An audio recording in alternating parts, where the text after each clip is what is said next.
Doradas, beers, whatever in. We've got the beer. And there was just a very bad response.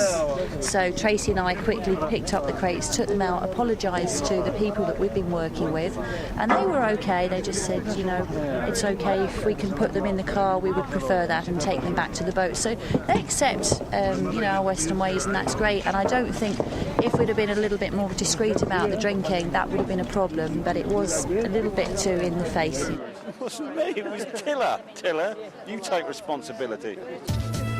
After unloading all the aid from Il Moro, we travelled back through the sandy streets of Tafaya to meet with the local charity, the DAF.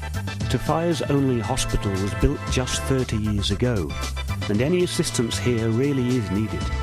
Word of our arrival had spread through the town.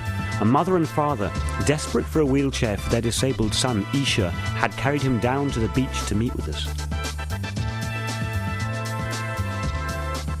Providing one wheelchair seemed such a simple thing for us to be able to do, but provoked an immediate and touching response from Isha. A smile speaks volumes out here, and this would, we hope, mark a significant turning point in his life. Okay, one more.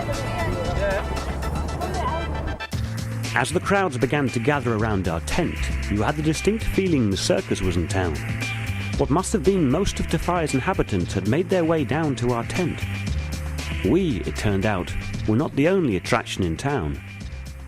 The Wilaya of Laoun, in effect the mayor of the Northern Sahara, had turned up to meet us. It had been his decision to allow permission to Tiller and News United to race here, and if the Dash was to have any future at all, then relations with him are vital. We were being entertained. Local handmade gifts were on display. There was more music, more tea, now a meet and greet with the mayor. Even the Saharan media were here. Though our experience had given us a taste of life here, we realised we had been given the VIP treatment wherever we went. We had been fed, given a comfortable place to sleep.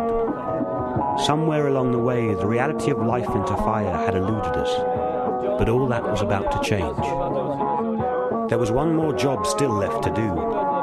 The local charity told us of a mother who single-handedly was raising her family in the desert. With 4 out of her 5 children heavily disabled and only one wheelchair between them, any help we could give would be appreciated.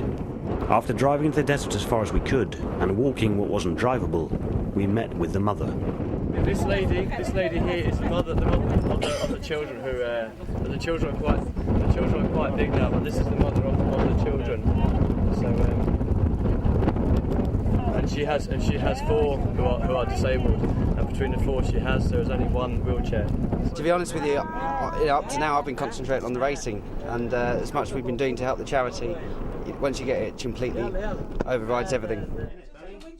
We need an excuse to come and do things like this, and something like a windsurf race is something that gets all our spirits up, gets us all going on what we, the things that we do, we love.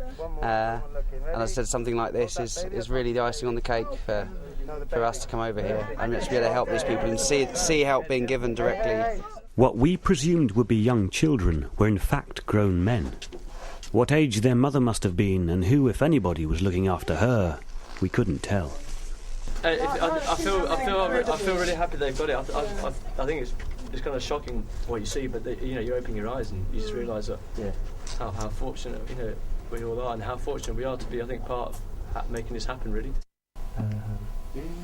So he's the fourth child of that lady. She has 6 altogether, and 4 of them are disabled, and she is on her own here, having to look after them all. And that's 70 miles from where we live, which is fairly amazing when you think we're in such a closed world. So there's this guy living in this one room, and that's it. It's one room. It's not rendered. There's no paint on the walls. If it rains, it's going to come in, and there's no door on the entrance. So you see that, and you really realise how lucky you are.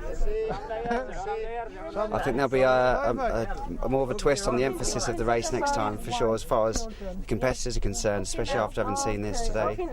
And but awesome. Any sense of pride at being able to help had vanished.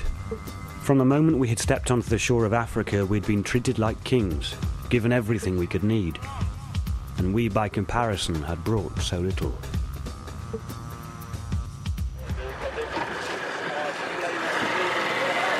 We'll definitely go next year. There will be another dash. The dates are already being talked about around the table today. It's not a case of if, it's a case of when, and that's all. I like to have a challenge, and Africa always being a place where the door always seems closed to us.